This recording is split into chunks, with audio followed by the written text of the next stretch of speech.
Salam sejahtera, ini keputusan terkini isu berkait dengan prosiding hitna mahkamah melibatkan Azmin Ali. Hari ini dilaporkan Azmin Ali akan berikan keterangan berhubung permohonan prosiding hina mahkamah.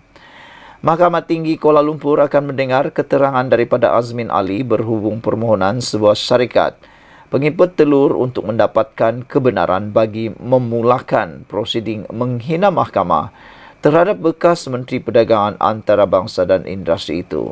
Ini susulan prosiding di hadapan Pesuruhjaya Kehakiman Leong Wei Hong hari ini untuk pendengaran ex parte hanya satu pihak dalam pertikaian hadir permohonan JEN Advance dan Berhad untuk mendapatkan kebenaran bagi meneruskan tindakan komital itu. Pelanatif ingin mendakwa Azmin kerana menghina mahkamah, penyerahan keterangan saksi dalam saman fitnah itu terhadapnya. Jika disabitkan kesalahan, Azmin boleh dikenakan penjara dan hukuman denda. Keterangan Azmin yang juga adun Hulu Klang itu adalah bagi keterangan Azmin itu juga adun Hulu Klang itu adalah bagi perbicaraan di mahkamah bulan lepas mengenai saman fitnah syarikat itu terhadapnya berhubung isu import telur dari India. Peguam syarikat itu Bhavanash Sharma mengesahkan keputusan prosiding dalam talian hari ini. Pesuruhjaya Kehakiman dalam menjalankan budi bicaranya telah menukar permohonan kebenaran ini kepada pendengaran antara pihak kedua-dua pihak e-review seterusnya pada 27 Jun. Kami perlu menyerahkan kertas kebenaran kepada pihak satu lagi pasukan Guaman Azmin dalam masa seminggu, kata peguam itu. Berikutan keputusan hari ini, mahkamah akan menetapkan tarikh perbicaraan untuk mendengar hujahan lisan daripada pasukan peguam pelanatif dan defendant sama ada kebenaran patut diberikan untuk syarikat itu meneruskan permohonan komital. Pelanatif memerlukan kebenaran mahkamah sivil sebelum dibenarkan untuk memulakan permohonan menghina mahkamah itu. Berdasarkan salinan afidavit sokongan, pengurus besar JNE Advance Tech mendakwa Azmin menyalahguna proses mahkamah dan mengganggu pentadbiran keadilan. Rajis mendakwa perkara ini berlaku apabila Azmin memfailkan keterangan saksi pada 16 Mei tahun ini, sehari sebelum perbicaraan penuh di mahkamah pada 17 Mei di hadapan Pesuruhjaya Kehakiman Leong Wei Hong. Sedangkan defendant telah memfailkan kenyataan saksi sebelum ini pada 15 tahun lepas, November 15 tahun lepas. Perbicaraan berlangsung selama 2 hari iaitu 13 Mei dan 17 Mei. JNE Advance Tech mendakwa ini bermakna defendant telah mengambil pendirian baru dalam memberikan keterangan utamanya yang didakwa bercanggah dengan kenyataan saksi terdahulu. Rajis mendakwa mahkamah pada 16 November tahun lepas mengarah pelanatif dan defendant memfailkan dokumen pra-perbicaraan dan kenyataan saksi mereka selewat-lewatnya 30 Disember tahun lepas. Pelanatif mendakwa pada hari kedua perbicaraan mahkamah pada 17 Mei tahun ini, Azmin telah menyampaikan sesalinan ikatan dokumen tambahan yang mengandungi keterangan saksi baru selepas pelanatif menutup kes. JNE Advance Tech mendakwa Azmin gagal atau cuai untuk memberikan penjelasan mengenai kelewatan pemfailan pada hari kedua perbicaraan. Pelanatif memohon mahkamah mengambil kira kenyataan saksi Azmin sebelum ini bagi membolehkannya melakukan penilaian menyeluruh terhadap credibility defendant sebagai saksi. Awal tahun lepas, JNE Advance Tech memfailkan saman fitnah terhadap ucapan Azmin dalam satu ceramah pada 11 Mac tahun yang sama. Dalam pernyataan pembelaannya, Azmin memfailkan cubaan memfitnah syarikat penginput telur itu dengan menyatakan bahawa dia harus mempersoalkan janji kerajaan Anwar Ibrahim untuk mengadakan tender terbuka bagi semua perolehan kerajaan. Defendant menyatakan bahawa ucapannya tidak pernah menyebut nama syarikat dan merujuk terus kepada kerajaan dan ahli perniagaan Depak. Dakwaan rundingan terus dalam jawapan balas syarikat itu yang difailkan pada 11 Ogos tahun lepas. Pelanatif berkata kenyataan Azmin adalah fitnah pada awal ucapannya dan pada bahagian berikutnya apabila mendakwa pihak tertentu terlibat dalam penyelewengan berkenaan yang dalam fikiran munasabah Mana-mana pendengar secara tidak langsung merujuk kepada syarikat itu. JNE Advanced Tech berkata walaupun ucapan Azmin tidak menamakannya, syarikat itu menegaskan adalah menjadi pengetahuan umum bahawa Planatif ialah pengimport tunggal telur dari India. Berikutan namanya disebut oleh Menteri Pertanian dan Keterjaminan Makanan Muhammad Sabu di Parlimen pada 8 Mac tahun lalu. Sekian untuk kali ini. Jangan lupa tinggalkan komen anda, tekan butang subscribe. Bye-bye. Salam sejahtera. Terima kasih kerana menonton channel ini. Subsidi bersasar mula memberi impak kepada kegiatan seludup diesel. Kita ucapkan tahniah, sabas, terima kasih kepada kebijaksanaan dan juga keberanian Perdana Menteri kita Anwar Ibrahim, walaupun tindakan ini tidaklah popular, walaupun tindakan ini ramai yang menolak, termasuklah rakyat Malaysia, termasuklah penyokong Anwar Ibrahim yang sebelum ini kononnya setia mengikut Anwar Ibrahim, tapi ada 1-2 orang sudah yang mula sanksi dan meninggalkan Anwar Ibrahim. Bahkan ada yang mengecam tindakan beliau membuat subsidi bersasar untuk minyak diesel. Mereka tidak melihat jangka masa panjang. Mereka hanya melihat kepopularan dan kuasa. Mereka mahu kalau Anwar Ibrahim kekal berkuasa. Tapi pada pendapat saya, Anwar Ibrahim menganggap itu kuasa adalah nombor yang kedua. Yang beliau mahukan ialah kesejahteraan negara ini dalam jangka masa panjang dan juga mengurangkan beban utang negara, dan lebih penting lagi, subsidi itu diberikan pada orang yang tepat. Hari ini sudah terbukti. Ini lagi satu bukti bahawa subsidi bersasar itu adalah tepat dan keputusan baik untuk kita semua. Kalau anda menolak subsidi bersasar itu, bermaksud anda sebenarnya masih menyokong penyeludupan minyak diesel yang berleluasa di negara kita. Sudah bertahun-tahun, bahkan tidak keterlaluan kalau kita cakap, sudah berpuluh tahun. Isu penyeludupan diesel ini kita kata nak selesai, tapi tak selesai-selesai juga. Mahathir juga kata baru-baru ini bahawa bukan tak nak mahu melaksanakan subsidi bersasar itu, tetapi lebih prihatin kepada rakyat. Sebenarnya kalau prihatin kepada rakyat, sudah lama dilaksanakan subsidi bersasar ini. Saudara, tinjauan di rantau panjang ke atas beberapa stesen minyak di sempadan Malaysia Thailand mendapati kenderaan negara jiran hampir tidak kelihatan datang untuk mengisi minyak dan diesel. Nampaknya strategi Anwar Ibrahim, kerajaan pimpinan Anwar Ibrahim, kerajaan Madani ini telah pun menjadi kenyataan. Pengumuman kerajaan menguatkuasakan harga baharu diesel pada kadar RM3.35 seliter di stesen minyak Semenanjung berkuat kuasa 10 Jun ternyata memberi impak besar kepada sindiket penyeludupan bahan api apabila kegiatan haram itu dilihat semakin berkurangan.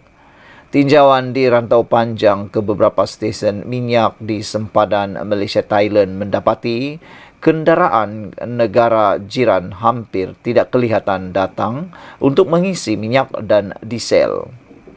Keadaan itu memberi kelegaan kepada pengguna tempatan kerana tidak lagi perlu berebut untuk mengisi minyak dengan kenderaan Thailand yang sebelum ini banyak mengisi minyak di rantau panjang. Selain itu, perkara yang dibimbangi ialah kehadiran kenderaan pacuan 4 roda dan lori minyak rakyat tempatan yang dikatakan turut terlibat dalam kegiatan penyeludupan. Penduduk Wan Anwar Wan Ismail 52 tahun berkata tindakan kerajaan itu memang tepat kerana dapat mencegah ketirisan bahan api. Wan Anwar berkata jumlah kenderaan Thailand yang disifatkan sebagai penyibuk semakin berkurangan. Kenderaan yang memakai plat kenderaan Malaysia juga perlu dipantau kerana kemungkinan terlibat dengan kegiatan penyeludupan dengan mengambil kesempatan dengan mengisi penuh tangki secara berulang kali sebelum diseludup ke negara jiran. Mengikut harga semasa diesel di Thailand ialah RM4.24 bagi seliter, iaitu lebih mahal berbanding RM3.35 di negara ini. Jika berjaya diseludup keluar, pihak penyelundup mampu mengaut keuntungan sebanyak 89 sen bagi seliter diesel. Sementara itu, pengusaha stesen minyak di Gual Tinggi, Zarid Sofia Muhammad Bakri berkata, kekurangan kenderaan Thailand yang menggunakan diesel disebabkan pembelian di Malaysia tidak berbaloi daripada sudut pertukaran wang asing setelah ditolak dengan kos pengangkutan ulang-alik dan upah pekerja. Sewaktu subsidi diesel belum ditarik, kenderaan negara jiran dapat menikmati hampir hingga separuh harga lebih murah berbanding tempat mereka. Oleh itu, mereka tidak kisah untuk membeli diesel di negara ini walaupun perlu menukar mata wang lebih. Zarid berkata, kini mereka tidak boleh berbuat demikian setelah penyasaran subsidi diesel, harga sudah tidak jauh beza. Beliau berkata, rata-rata kenderaan Thailand tidak lagi datang ke rantau panjang untuk mengisi diesel. Semalam, Kementerian Perdagangan Dalam Negeri dan Kos Sara Hidup Kelantan memaklumkan bahawa mereka akan memasang kamera liter tertutup CCTV di stesen minyak di kawasan sempadan Malaysia Thailand bagi tujuan pemantauan. Pengarah KPDN Kelantan Azman Ismail dilapor berkata, dalam masa terdekat, sebagai permulaan, CCTV itu akan dipasang di stesen terpilih yang dipercayai sering menjadi pilihan penyeludup. Tahniah kita ucapkan, kita jumpa lagi. Salam sejahtera. Calon Perikatan Nasional cakap tak serupa bikin. Dulu gelak besar, sekarang dia pula sorok kelayakan akademik. Dalam pilihan raya Sungai Bakap sekarang, dan dalam pilihan raya sebelum ini di Kuala Kubu Baru, isu paling panas berkaitan dengan kelayakan akademik. Apabila calon Pakatan Harapan di Kuala Kubu Baru diminta supaya mendedahkan keputusan SPM beliau, malangnya diingatkan itu dapat menjadi bahan kepada kepada Perikatan Nasional Pembangkang. Tetapi setelah calon Pakatan Harapan mendedahkan keputusan peperiksaan beliau, hampir muntah semua penyokong-penyokong Perikatan Nasional, pemimpin Perikatan Nasional, kerana hampir semua subjek yang diambil oleh calon Pakatan Harapan di Kuala Kubu Baru straight A, semua A. Betapa hebatnya dia. Kali ini lain pula cerita. Calon PN cakap tak serupa bikin. Dulu gelak besar, sekarang dia pula sorok kelayakan akademik. Calon Perikatan Nasional PN pada pilihan raya PRK Dewan Undangan Negeri Sungai Bakap dilihat cakap tak serupa bikin apabila pernah mengutuk musuh politiknya berhubung isu kelayakan akademik. Abidin Ismail, 56 tahun, yang juga naib yang dipertua PAS Nibung, pernah mengulas dakwaan seorang pemimpin Bersatu Pulau Pinang yang dituduh memiliki ijazah sarjana muda palsu. Masalahnya, mengapa harus menipu, itu isunya. Amat memalukan. Mereka akan sedaya upaya mempertahankan, walaupun dalam hati mereka rasa malu. Tulisnya pada tahun 2019. Saudara, walau bagaimanapun, poster Abidin sebagai calon N20 Sungai Bakap sama sekali tidak menyertakan maklumat berkenan kelayakan akademik yang dimilikinya. Nama Abidin jadi bualan orang ramai apabila diumumkan sebagai calon yang mempunyai kemampuan hebat kerana memiliki ISO 14001. Sejak saya membaca perkara ini, saya ketawalah sebab Tuan Ibrahim Tuan Man ketika mengumumkan calon Perikatan Nasional ini, beliau kata calon ini iaitu Abidin memiliki sijil ISO 14001, yaitu Environmental Management System EMS. Ramai orang yang memerli. Bukankah sijil ISO 14001 itu hanya untuk organisasi dan kilang atau bangunan atau yang sirim? Tak tahulah Sejak bila manusia memiliki ISO ni? Misteri latar belakang pendidikan Abidin dilihat jauh berbeza dengan calon perpaduan Dr. Johari Arifin. Mesra dikenal sebagai Cikgu Jo, beliau merupakan bekas pengarah Institut Amiduddin Baki IAB Cawangan Utara. Cikgu Jo memiliki ijazah kedoktoran PhD dari University Science Malaysia USM. Sebelum itu, guru berkenan menuntut di University Malaya UM dalam bidang ekonomi dan pengajian Islam ijazah sarjana muda sebelum mengambil diploma pendidikan di PLI. Wow!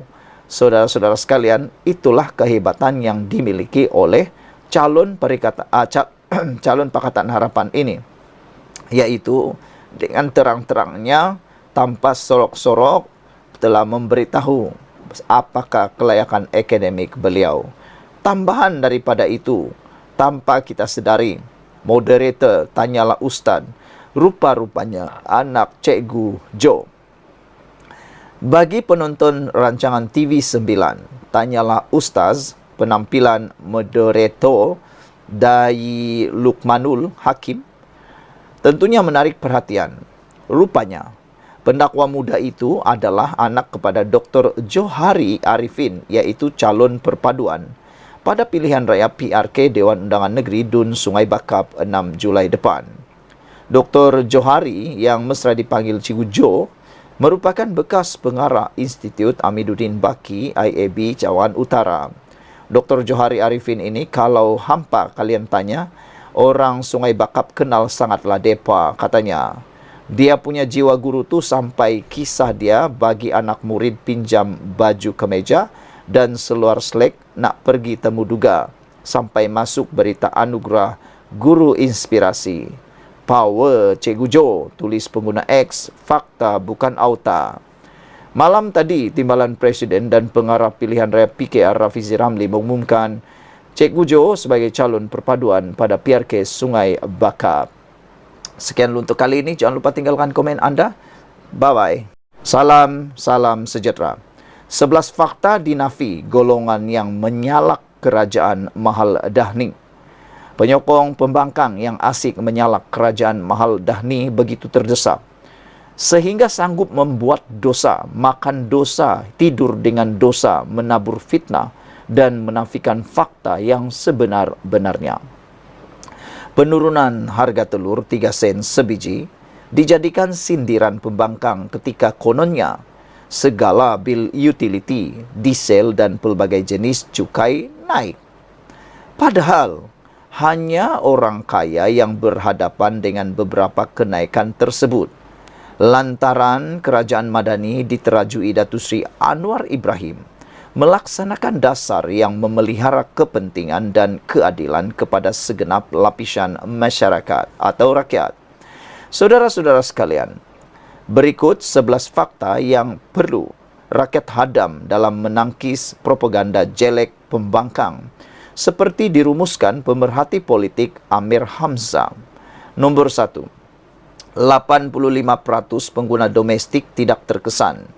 Yang terkesan adalah isi rumah dengan bil elektrik RM220 ke atas. Ini orang kaya. Sebelum itu, Lim Sian Si menyenaraikan kononnya. Nombor 1, harga elektrik naik. Nombor 2, harga air naik. Nombor 3, harga indah water naik. Keempat, harga beras naik. Kelima, cukai baru LVGT 10%, cukai baru CGT 10%, cukai baru HVGT 10%, cukai SST naik, cukai DST naik, cukai airport naik, harga diesel naik, harga telur turun 3 sen. Syukur, kata Lim Sian Si. Tapi ini yang dia tak tahu. Nombor 1, kalau Lim Sian Si kata harga elektrik naik, itu mungkin untuk dia. Mungkin dia ini adalah orang kaya yang mempunyai bil lebih RM220 ke atas. Hanya orang yang mempunyai bil lebih RM220 ke atas yang kena kenaikan bil tersebut. Sebab mereka orang kaya, subsidinya telah dikurangkan.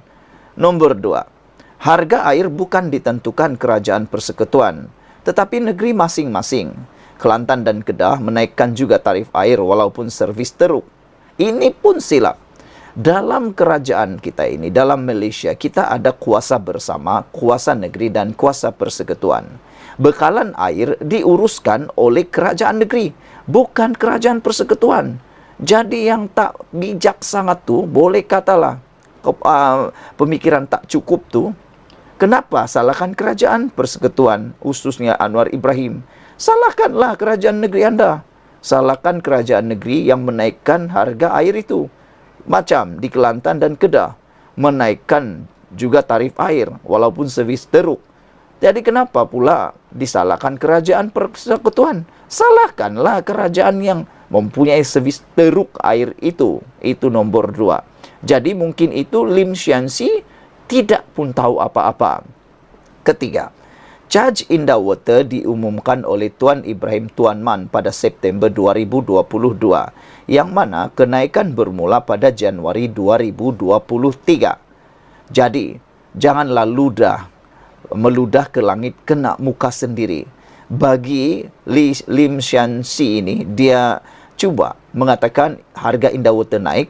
Sebenarnya, kenaikan harga Indah Water itu bukan dibuat oleh Anwar Ibrahim, bukan dibuat oleh kerajaan perpaduan, tapi telah diumumkan oleh Tuan Ibrahim Tuan Man pada September tahun 2022, yang mana kenaikannya hanya bermula pada Januari 2023. Jadi yang kena siapa? Anwar Ibrahim. Yang buat onar orang lain, tapi yang kena marah Anwar Ibrahim. Itulah ludah kena di muka sendiri. Cuba nak salahkan orang, tapi yang umumkan sebenarnya ialah geng kamu sendiri. Nombor 4. Kalau kata harga beras naik kerana kenaikan harga beras dunia dan India membataskan ekspor beras mereka, seluruh dunia terkesan dengan kenaikan itu. Bukan di Malaysia saja, saudara-saudara sekalian. Nak buat macam mana? Nak buat macam mana?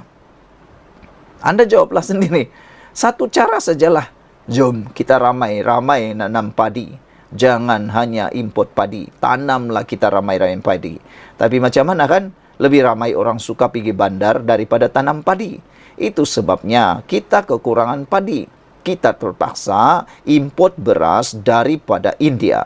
Dan kenaikan harga beras dunia menyebabkan kita turut mengalami kenaikan harga beras. Itulah sebabnya, bukan kerana Anwar Ibrahim.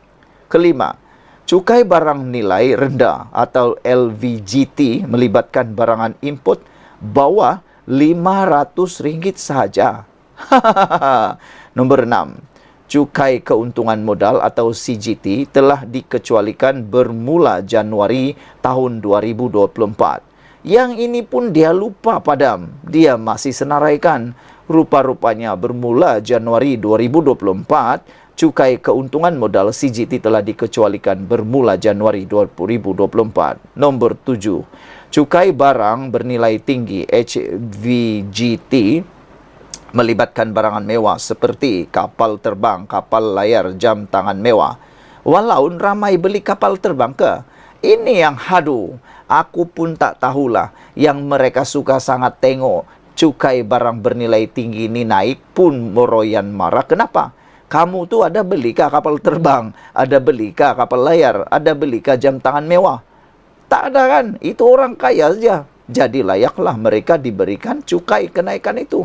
Walau ramai belikah kapal terbang. Nombor 8. Cukai jualan dan perkhidmatan SST hanya dikenakan kepada produk atau servis tertentu saja. Tidak melibatkan seluruh transaksi jual beli seperti GST. SST hanya dikenakan kepada produk atau servis tertentu saja. Ini pun dah diumumkan dulu. Kebanyakan yang dikena tu bukan anda yang ramai-ramai ini.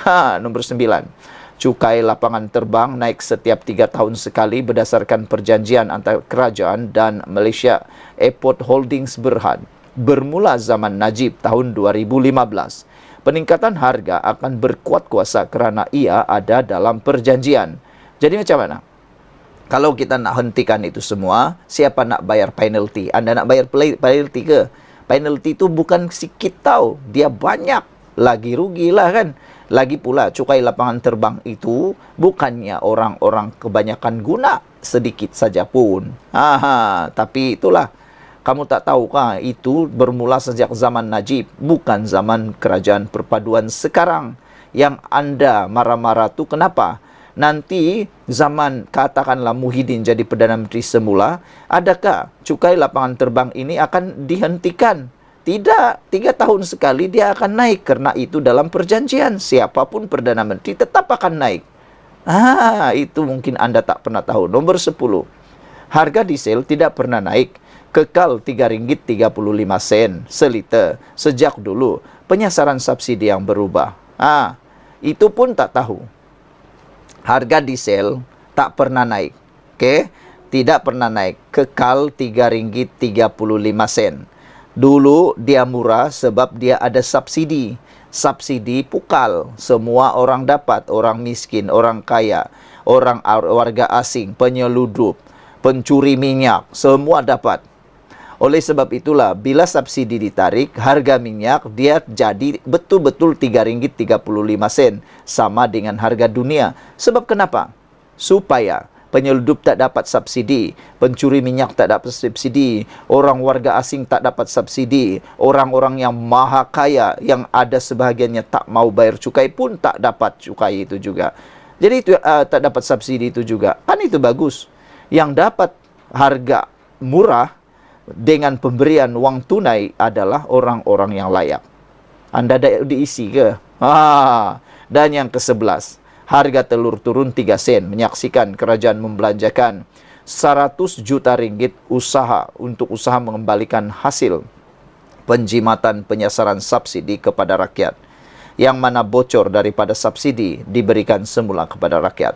Nak bagi tahu kamu semualah, 100 juta nih setahun 100 juta setahun penjimatan itu, berapa buah sekolah dapat dibuat? Jawab sekarang. Dengan 3 sen, dengan 3 sen turun itu, menyaksikan kerajaan membelanjakan 100 juta untuk mengembalikan hasil penjimatan penyasaran subsidi diesel itu. 100 juta itu yang tadi dijimatkan itu kini dikembalikan untuk membayar telur yang murah sekarang ini. Ini kerajaan yang prihatin, kerajaan yang prihatin rakyat.